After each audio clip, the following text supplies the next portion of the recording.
네, 애정하는 시민 여러분, 김영주 부의장님과 선배 동료 의원 여러분, 비례대표 중에 비례대표 국회의원 류호정입니다. 저는 할당의 할당으로 국회에 왔습니다. 여성이면서 청년이고 전문직이 아닌 평범한 노동자가 소수정당의 국회의원이 될 수 있었던 이유입니다. 조롱과 멸시를 당연하게 생각합니다. 하지만 당당해야 했습니다.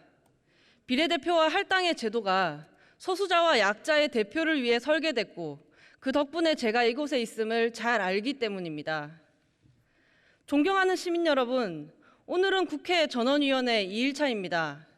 국회의원 전원이 주요 의안을 가지고 토론하는 오늘의 주제는 선거제도입니다. 그게 나랑 무슨 상관인데 싶은 시민 여러분께 어떻게 해야 잘 전해 올릴 수 있을지 늘 고민입니다. 간절한 마음으로 힘주어 7분을 써보겠습니다. 저는 오늘 비례대표제의 필요성을 말씀드리려고 합니다. 이어 비례성 강화가 무엇이고 왜 중요한지, 의원 정수 확대는 도대체 어떤 맥락에서 나왔는지도 말씀드리고 싶습니다. 존경하는 시민 여러분, 제21대 국회 2030 의원, 요즘 유행하는 MZ 의원의 비율은 4%입니다. 저는 지금 본회의장에 있는 대부분 의원과 보고, 듣고, 경험한 모든 것이 다릅니다. 태어나면서부터 민주주의 대한민국에 살았기에 산업화는 물론 민주화 세대와 세계관 자체가 다릅니다.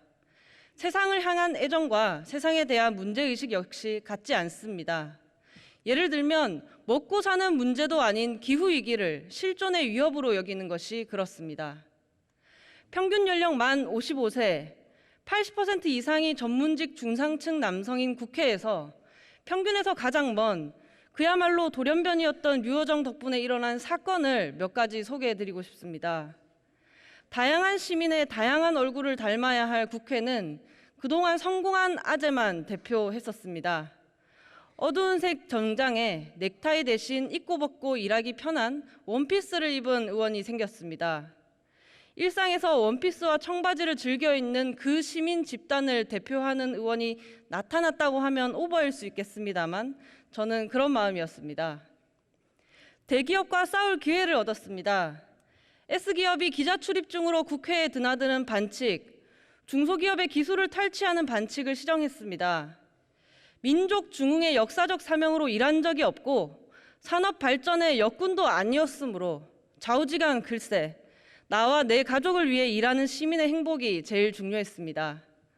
포괄임금제 금지법안 등 노동권 보장을 위한 수많은 노동법 개정안을 냈습니다. 여느 30대처럼 문신에 대한 편견이 없으니 타투 시술을 불법으로 해석하는 대법원이 황당했고 타투 합법화를 위해 일할 기회도 얻었습니다. 법안을 만들고 실제 타투를 몸에 새겼습니다. 입법의 성과를 낼 수만 있다면 욕먹을 각오도 있기 때문입니다. 제가 소수정당의 공천을 받아 지역구에 출마했다면 당선하지 못했을 겁니다. 저는 국가가 정한 여성 할당에 더해 정의당이 정한 청년 할당의 버프를 받고서야 겨우 이 자리에 있게 됐습니다. 비례대표 오브 비례대표 국회의원 류호정은 그렇게 만들어졌습니다. 비례대표제가 필요한 이유를 아주 조금이라도 설명할 수 있었기를 바랍니다. 존경하는 시민 여러분, 정치라는 비즈니스 참으로 공정하지 못합니다. 비례성 강화라는 어려운 말은 받은 만큼 나눠주자라는 정의의 정의입니다. 각 정당이 받은 표만큼 의석을 배분받자라는 상식 중의 상식이라고 감히 말씀드립니다. 어떤 시장이 있습니다. 그 시장에는 제품을 생산해 판매하는 기업이 둘뿐입니다. 3등, 4등은 시장에 진입하기 어렵습니다. 그러면 어떻게 될까요? 1등과 2등이 담합합니다. 가격은 맞추고 서비스 경쟁만 하는 식으로 공생합니다. 제품의 질은 떨어지고 소비자의 불만족은 높아집니다. 우리 정치라는 시장이 그렇습니다. 국민의힘과 더불어민주당은 언제나 90% 가까운 의석을 나눠 가집니다. 둘이서 정권을 잡으면 집권 여당이고 뺏겨도 제1야당이 되는 제도를 만들고 가득 누렸습니다. 저쪽 시장에는 법을 만들어 독과점을 규제하면서 정치 시장에는 독과점을 강화해 왔습니다. 당연히 정책의 질은 떨어지고 유권자의 불만족은 높아집니다. 정치인들의 공천 경쟁만 있고 정당 간의 정책 경쟁이 없습니다. 그러니 모든 정당이 경쟁력이 없습니다. 극단의 포퓰리즘 기득권 정치, 서로를 적으로 규정하고 참호에 들어가 우리 편끼리 똘똘 뭉치는 정치는 그렇게 만들어졌고 앞으로 더 타락할지 모릅니다. 화면을 봐주십시오.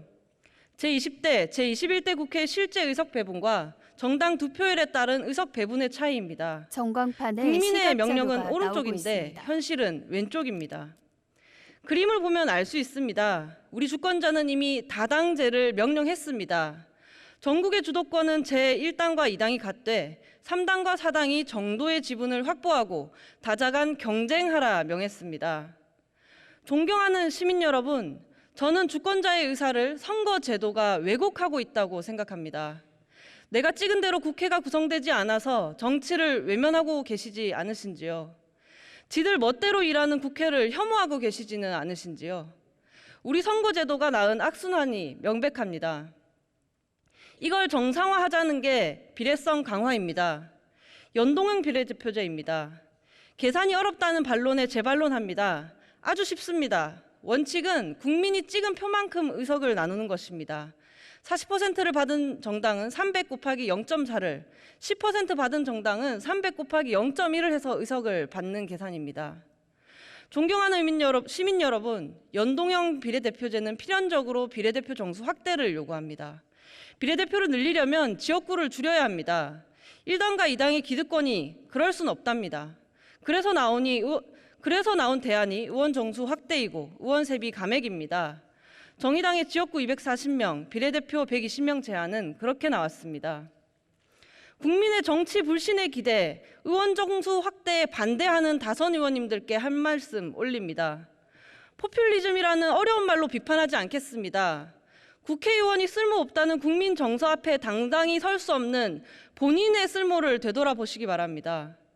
의원 정수 확대로 개별 의원의 권력을 시민의 이익에 공부하는 의원을 다음번엔 발언 시간이 초과되어 마이크가 꺼졌습니다. 본인이 일하지 않고 놀았던 탓입니다. 다음번엔 출마하지 마십시오.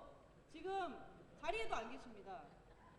존경하는 시민 여러분, 어제 토론했던 심상정 의원의 말을 읽고 마무리하겠습니다. 꼭 정의당이 아니어도 좋습니다. 정의당의 의석이 늘어나야만 한다고 생각하지도 않습니다.